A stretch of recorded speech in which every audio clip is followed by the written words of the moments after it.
if systemic change is defined as change informed by systems theory, then the test of a change being systemic or not is mapping some of the pieces of systems theory onto what's happening at the change.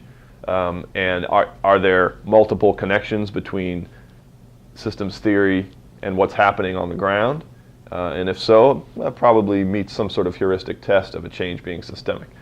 Our case of our school in New Orleans, if our mission was to build a great neighborhood school so the kids in our neighborhood were well served, we might have been a systemic change effort if we're defining the system as the neighborhood our kids are served in, right? Because a system is defined by its boundaries. And so I think we usually find that unsatisfying to have a single school do well, because oftentimes that single school will attract resources and students and talent from other schools, right? So there is a bigger system, and so we found it inelegant to draw our system that way. So we drew our system as the city, but that's an arbitrary choice, I think.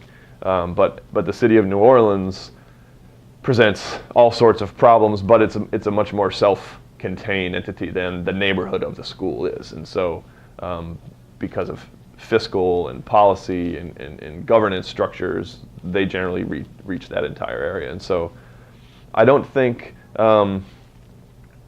we could argue that charter schools are not systemic change and prove that intent beyond a shadow of a doubt. I don't think standards-based reform, we can argue, is not a systemic change. I think the devil is in the details of how change gets planned, implemented, evaluated, and sustained or not sustained, and that is what makes a change systemic. And so I think it's an awfully challenging task, but it also might not be that important to be able to determine if a change is systemic or not.